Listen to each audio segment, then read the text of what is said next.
Thanks for listening, everyone. So I have exciting news today. I've created a formula, a mathematical formula. It's going to be great. I'm going to share that with you right now, as well as the story behind how I came up with it. So this actually sort of like coattails right off of my commentary from the previous episode, which, if you didn't hear, I'll reiterate that I was telling a story that sort of illustrates the idea of trying to give a little bit more credit to anyone you're debating, politically or otherwise, in the event that they seem to be taking a position that is so wrong, so far adrift from anything resembling reality that you think they must be just insane or mentally handicapped to believe what they believe, and to take into consideration the possibility that it's not really that they're insane, it's just that there's a fundamental misunderstanding going on. So I told a story about a guy who fundamentally misunderstood how evolution works, and that was his reason for not believing in it, because he didn't understand the fundamentals of it. So he thought it worked in some crazy way, and then he thought very reasonably, so, well, that's crazy. That can't work. And so then he didn't believe in it. Which is a very reasonable and rational thing for him to do, because he started with a flawed foundation of knowledge.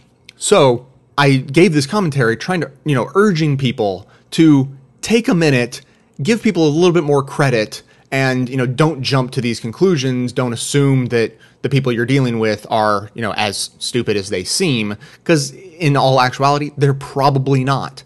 And unfortunately, my commentary didn't go out quite soon enough to inoculate the entire country against this news story that I heard reported on multiple political podcasts that I like, as well as being told to be by multiple friends who brought it up to me directly.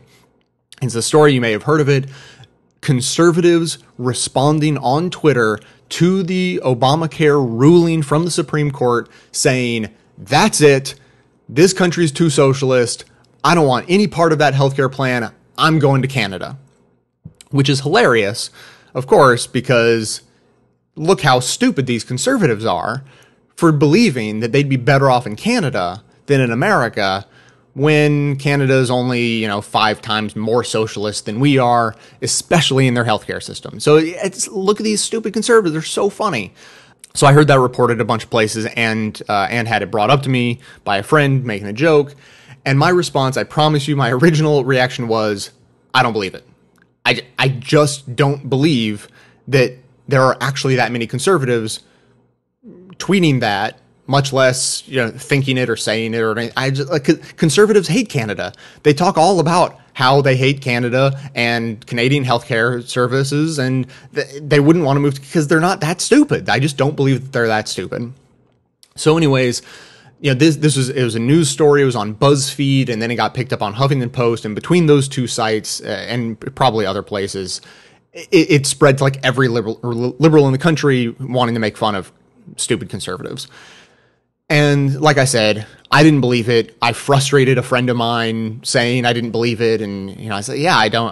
I bet they're probably liberals just making a joke. It's not really conservatives. And they said, no. What's funny is that they're conservatives and they don't understand. I was like, no, I get what it's supposed to be. I just don't believe it. So anyways, I decided to just do the research myself. I wanted to run the test because I'm curious that way. So today, I went to the original BuzzFeed post where you can actually link back to all of the original Twitter accounts for all these people who posted some tweet making some reference to moving to Canada. And here's how it broke down. There were 17 tweets on the list. This is my independent research, so if you don't trust me, go look yourself. So of the 17, 3 of them I could basically confirm, given the evidence available, that they were some variety of conservative. Now, whether they were joking or not about moving to Canada is unknown. Conservatives are capable of having senses of humor as well, so that's a possibility.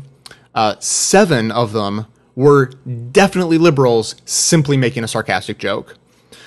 3 of them were blocked, so you couldn't really do the research on them because I think all of the people on the list got responses on Twitter and were like flooded with responses to their messages. And so at least there's another one. So 4 were blocked. The fourth one that was blocked, the original tweet included a sarcastic, like, winking smiley face. So it was clearly a joke. I will take that as a joke. Let's see. There was another one that there was a conservative referring to the idea that America is becoming like Canada, which is not at all the same as saying, that's it, I'm moving to Canada, I'm out of here. There was one, this one's funny. There was a guy referring to wanting to move to Canada so that he could get pot there. And it actually had nothing to do with the healthcare situation at all. And he just got swept up in this by being added on that list. And then finally, there was a liberal adding to the liberals joking. There was a liberal who wasn't necessarily joking. She was just referring to the idea that the healthcare bill wasn't liberal enough for her. Therefore, she wanted to move to Canada. So she clarified in a tweet later saying, I believe in a unified national healthcare system. Modern times call for it. The conservative Supreme Court is limiting. So there you go. This was reported by, liberal shows and friends passing it to friends, making jokes about conservatives. And it turns out that of the 17 posts, 3 of them can now be confirmed as vaguely conservative sounding people. And so this brings me to the formula I've created. Of the 17 posts, 3 were what people sort of believed that it was as they were reporting it. And so so that is the calculation I'm going to use from now on. This is totally rock solid numbers. Take this to the bank, bet the house on it. 20%. I'm going to give it 20%. Anytime you hear something like this, where conservatives are being mocked or liberals are being mocked or whatever, I'm going to say that 20% of the time, there's going to be some truth to it. 20% of the people, 20% of conservatives who made some comment about, I'm getting out of this country, I'm going to go to Canada because I can't stand Obama. I'm going to say 20% of the time, they're not joking. 80% of the time, it's either conservatives or actually much more likely liberals joking, making fun of conservatives, pretending to be a stupid conservative. So that's my conclusion on that. And, of course, when you break down any form of humor like this, it sucks all of the humor right out of it. And I also want to mention that I think the author of the BuzzFeed article got the joke himself. I don't think he was confused. I think that everyone who responded to it incorrectly was confused. And all the liberals who wanted to believe this hilarious thing about idiot conservatives misinterpreted it and didn't report it accurately. And it just spread that way. And so I'm being kind of the wet blanket on this issue, but here's what it made me think of. When you allow yourself to so easily be convinced of the absolute stupidity of your political adversaries, it sort of does, I think, and this is like a really, really watered down version of this, but liberals will often talk about the horrors of war and the horrors of what soldiers have to go through because the soldiers are taught that their enemies are less than human, that the enemies are dehumanized to make it easy to kill them. And I think that when we allow so easily for conservatives to be demonized and made out to be these like cartoonish, buffoonish, caricatures of who they really are, that it sort of dehumanizes them. And then we're left in a position to have absolutely no ability to have a conversation. So, liberals, and I agree with this, liberals lament the idea that we don't have reasonable conservatives to debate anymore. I think that the Republican Party has gone way far to the right in the last 30 years. Reasonable Republicans used to exist and were in the mainstream, and they're not anymore. And, so it's a lamentable thing.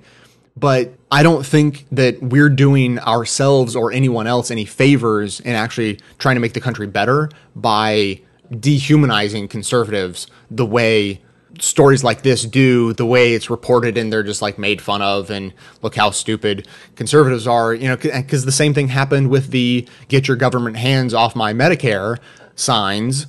I'll grant you, I think 20% of those signs were genuine, written by genuinely stupid people. I think 80% of them were written by liberals to go and make a joke. And so it gives us this skewed perspective on who we're actually dealing with. And that, rule number 1 is know your enemy, right? And I don't really think we know the people we're arguing with because I think we think of them in this sort of cartoon version of themselves, and that doesn't help us at all.